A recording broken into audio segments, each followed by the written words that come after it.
Ambe wole nyumondo folike kanyeshi au bela jele mamali kono ani mali koka au minu matarafali ndo shiri fla jawaran sula sanga an wakati au bisimila kukura kɛnɛya jamukan kɛnɛ kan jamukan min bɛna ɲɛfɔli kɛ aw ye bana ani bana nacogoyaw la walasa ne ni aw an bɛ se k'an ka ɲɛnamaya kɛ kɛcogoya min na ka sɔrɔ a ma kɛ ni gɛlɛya ye.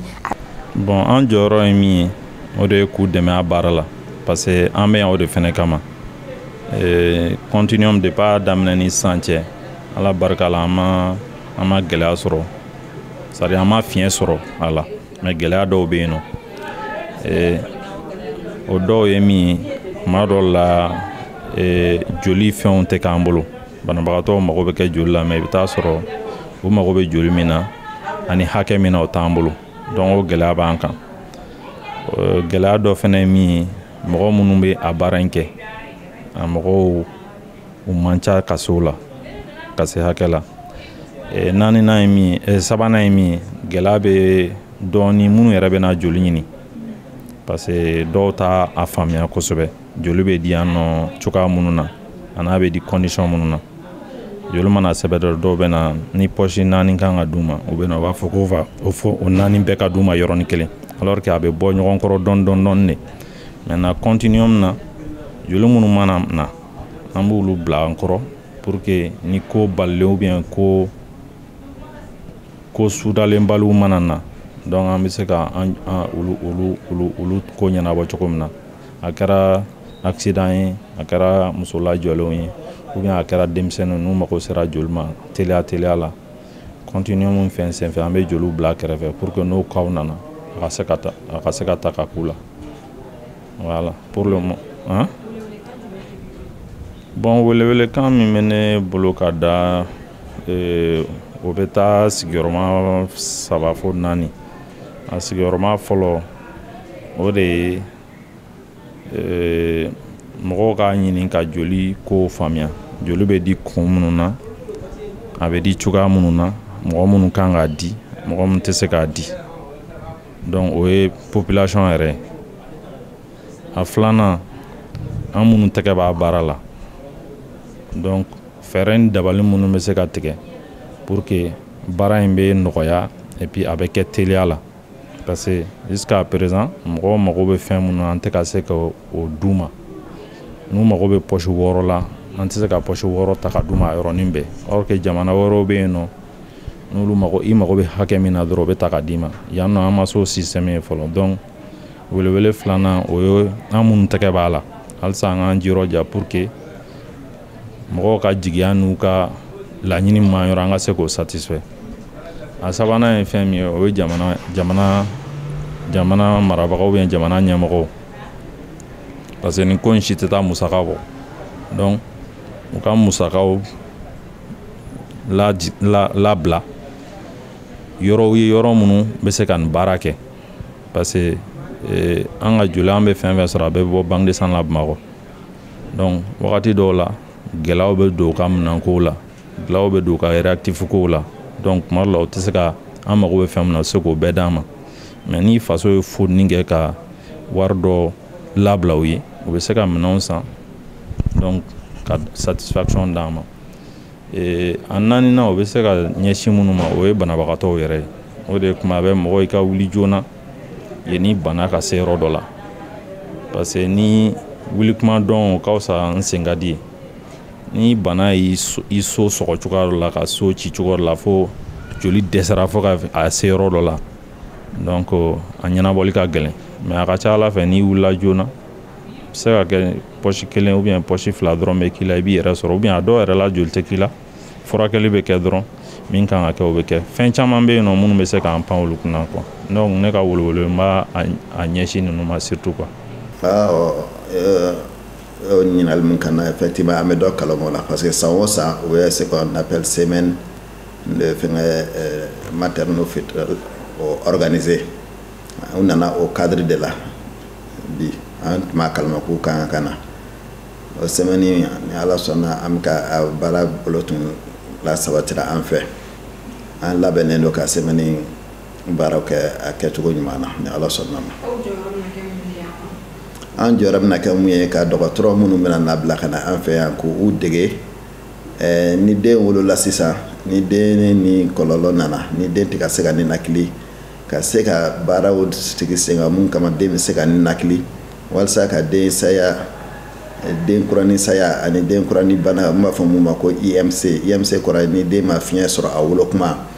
a bɛ kɛ den lagalagatɔ fasuguya dɔ ye ou bien a bɛ dɛsɛ ka sigi a bɛ dɛsɛ ka taama parce que a bɛ kɔlɔlɔ se kunkolo sɛbɛn ma kosɛbɛ den mun na walasa ka se k'o fɛn ninnu bali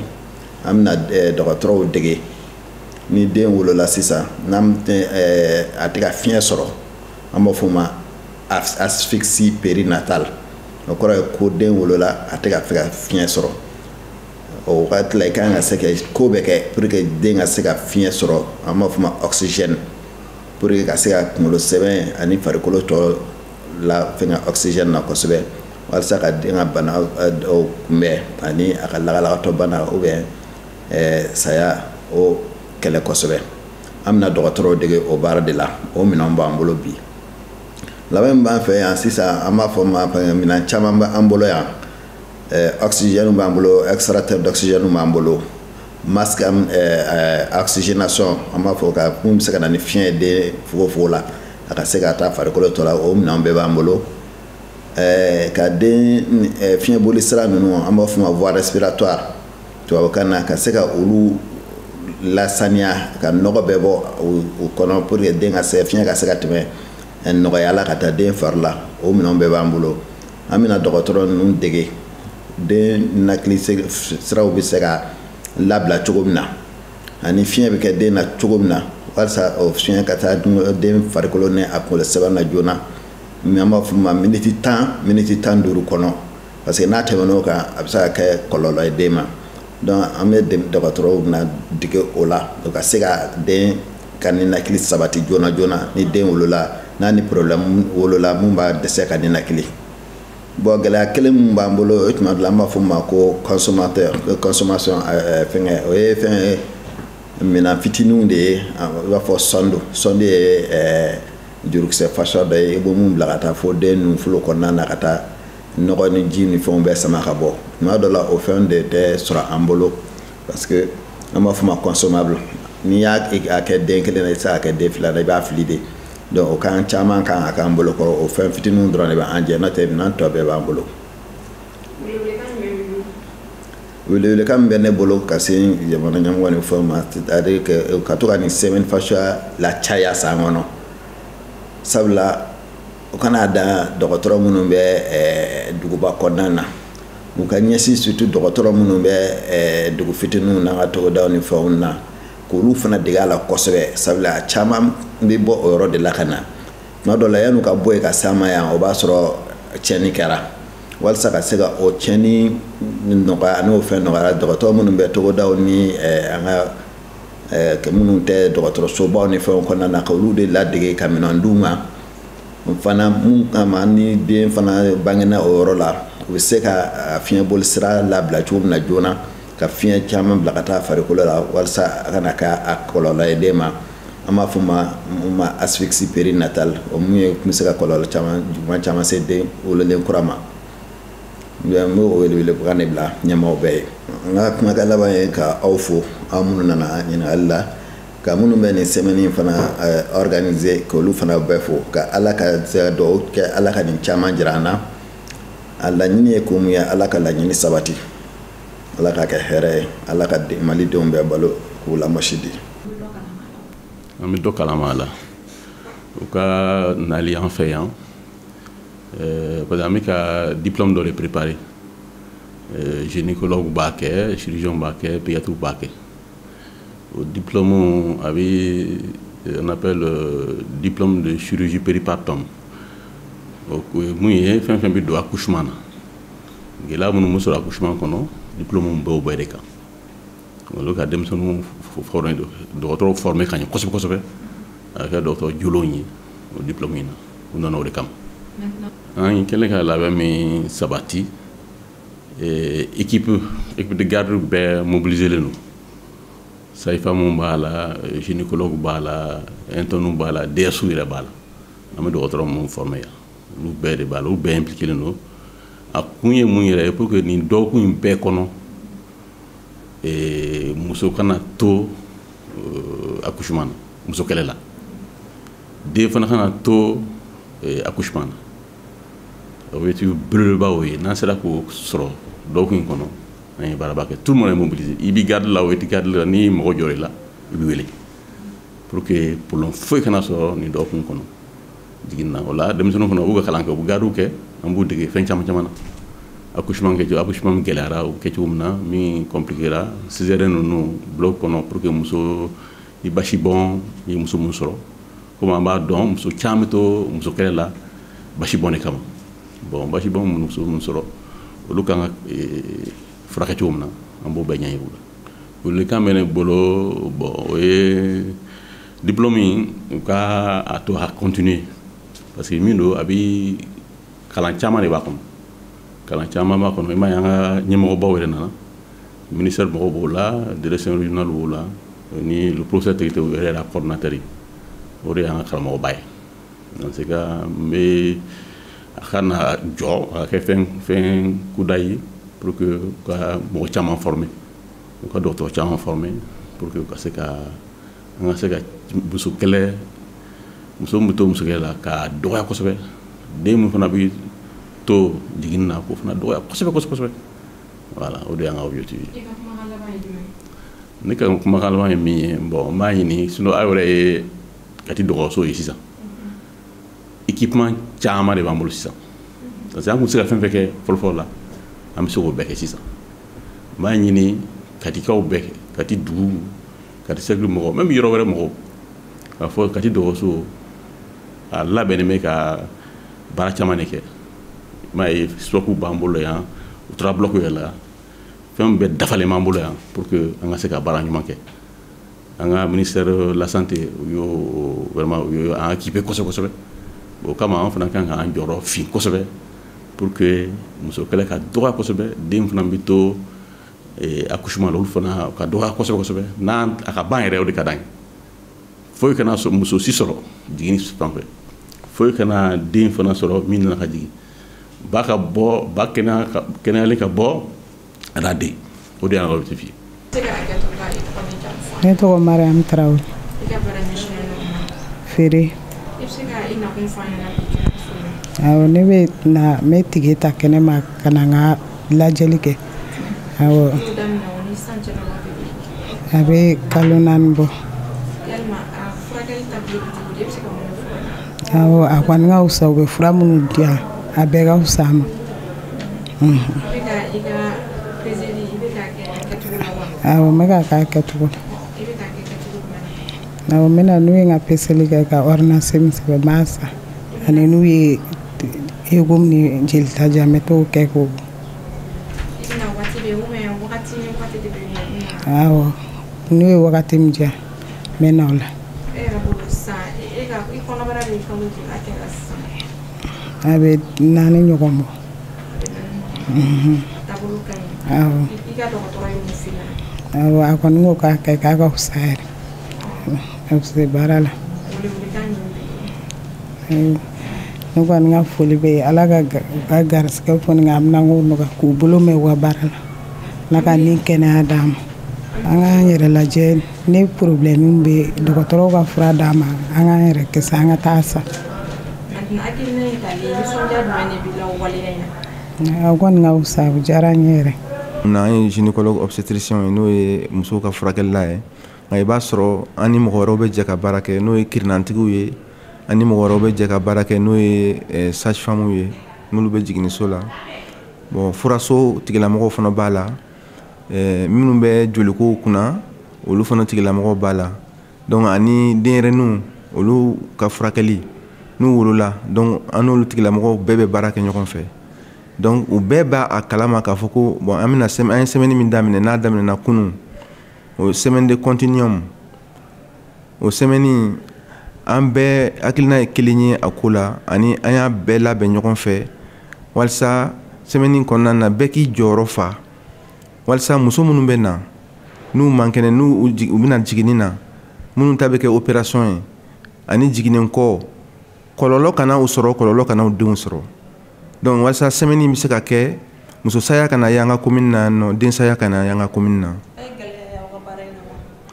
Bon, an ma gɛlɛyaba ye baara in na, an ma gɛlɛyaba ye baara in na. Baara in gɛlɛya kɔni peut-être an bɛ se k'a fɔ ko o ye organisation tɛmɛcogo ɲuman ye, mais bi bi in na an ye kow labɛn cogoya min na, an bɛ se k'a fɔ ko tɛna kɛ gɛlɛya ye, parce que fɛn o fɛn n'a ma organiser, mais an ye organisation kɛ cogoya min na, an ma dala k'a fɔ k'o bɛna kɛ gɛlɛya ye. Donc n'a bɔr'o la an ɲɛ tɛ gɛlɛyaba la fɔlɔ pour le moment. Bon, ne kɔni ka kumakan laban ye min ye, o ye an kɔni bɛ yan mɔgɔw kama, an bɛ yan population kama, muso minnu bɛ yen nɔ n'u degunnen don, kɔnɔma don, n'u bɛna jiginniw la ani minnu ta bɛ kɛ opération ye, hali minnu jiginna. Donc an bɛ o bɛɛ kama ani an b'a fɔ population o fana ka dɔgɔtɔrɔsow matarafa, ka d'a kan ni o ɲɔgɔnna kow wulila yan'u ka taa yɔrɔ wɛrɛw la, u ka sin a bɛ se ka ɲɛnabɔ yɔrɔ min na n'o ye baarakɛlaw bɛ yɔrɔ min na minnu labɛnnen don a kama. Donc u kana joona a wagatiw la walasa u ka kan ni dɛmɛ min ye u bɛ se ka don u ma joona walasa u ni ka se ka kisi ani u denw ni ka se ka kisi cogo bɛnnen na. O de ye ne ka kumakan laban ye.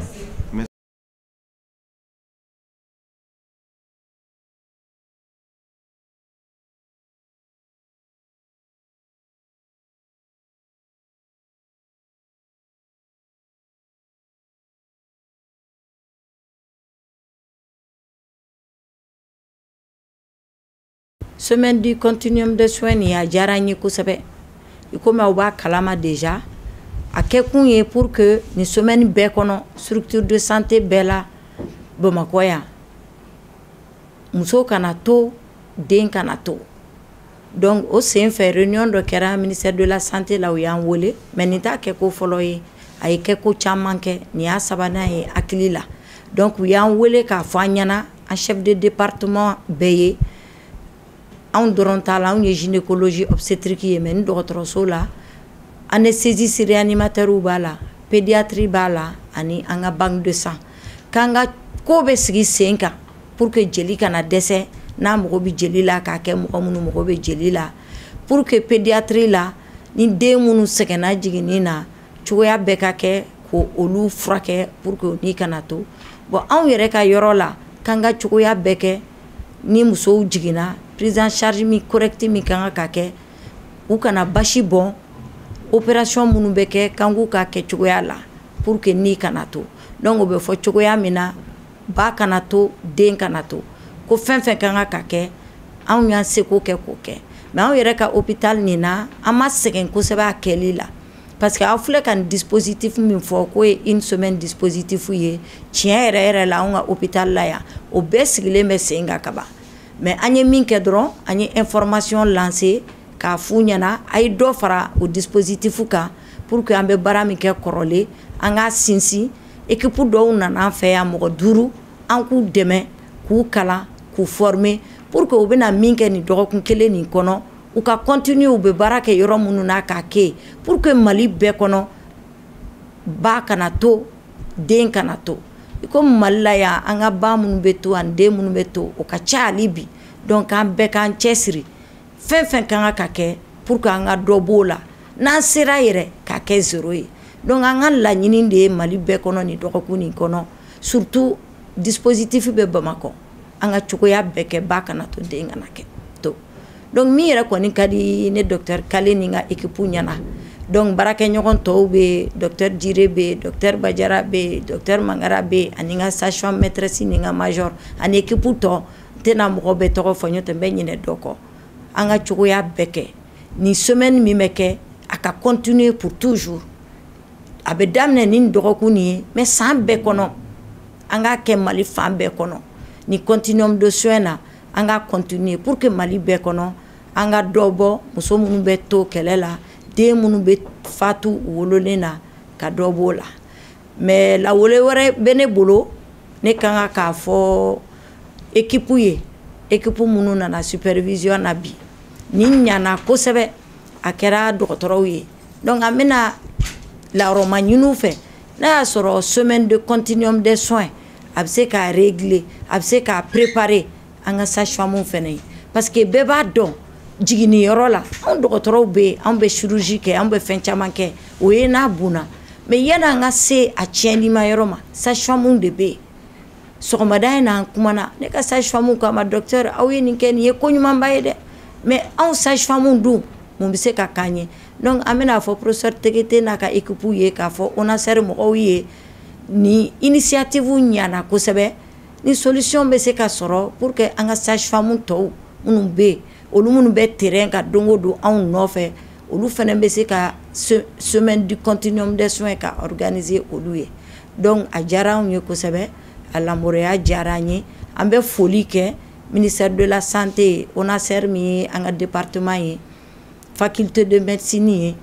ani mɔgɔ mɔgɔ impliqué don ni organisation na y compris nous tous ala k'a kɛ ɲɛta ye ala ka prochaine édition yirana an ka objectif ye mun ye ba kana to den kana to donc merci c'est ce que j'avais à dire.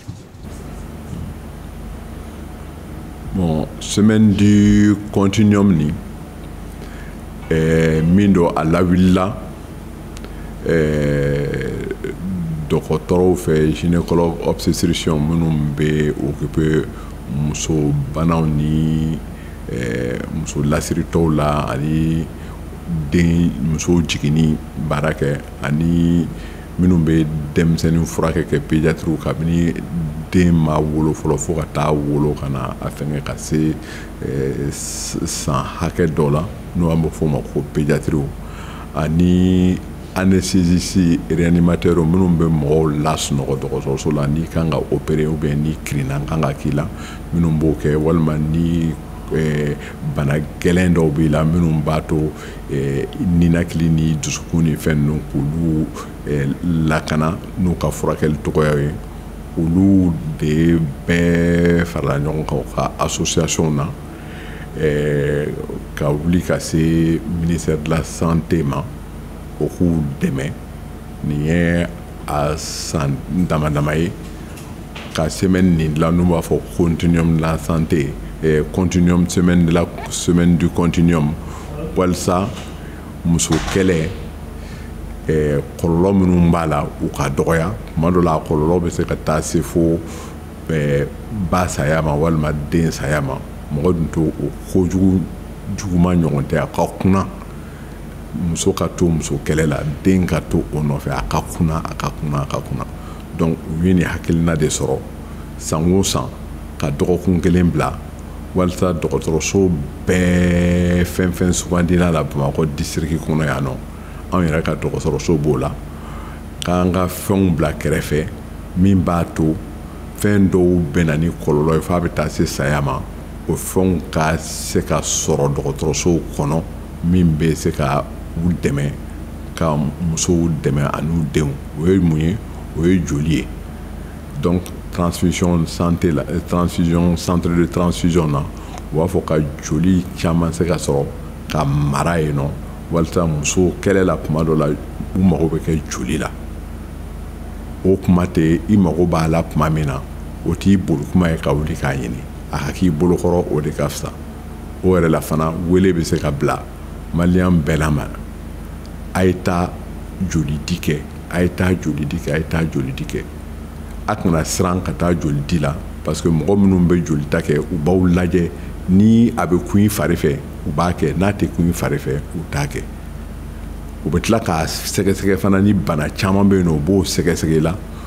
o bɛɛ y'a nafa dɔ ye parce que n'u y'o bana ni fɛnw ye i bɛ bɔ a kalama i bɛ furakɛ donc i bɛ donc a ye wuli a ye taa joli di dɔgɔtɔrɔsow mako bɛ joli la joli tɛ fɛn ye min bɛ feere a bɛ di de a ye wuli a ye taa joli di la donc semaine in na an bɛ ko bɛɛ kɛ pour que ka joli ka caya dɔgɔtɔrɔso la a ɲinini ka nɔgɔya an b'o kɛ Luxembourg la yan nɔ ɲinɛ dɔrɔn tɛ ko ye o y'an taabolo ye san kuru bɛɛ filanan ye min ye fana accouchement jiginni kuma fana na baarakɛminɛnw bɛɛ ka kɛ dɔgɔtɔrɔw ni sage-femme kɛrɛfɛ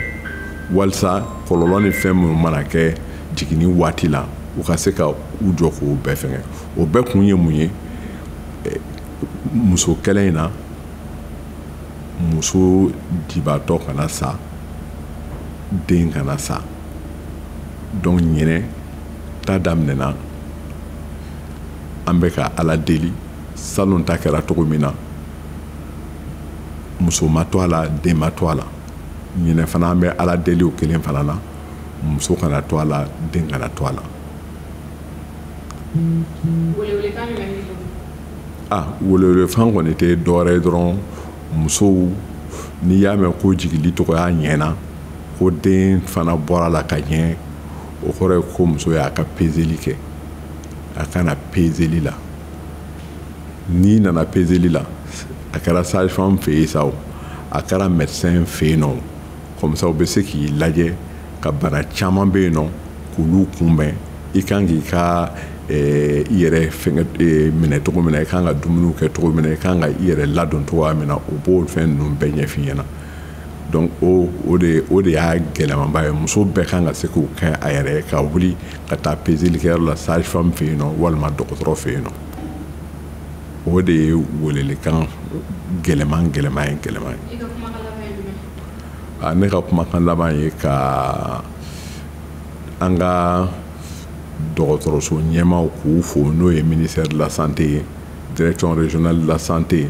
association ninnu pédiatres ka association gynécologues ka association anesthésiste ka association fɛn fɛn bɛɛ minnu y'a hakili ɲuman sɔrɔ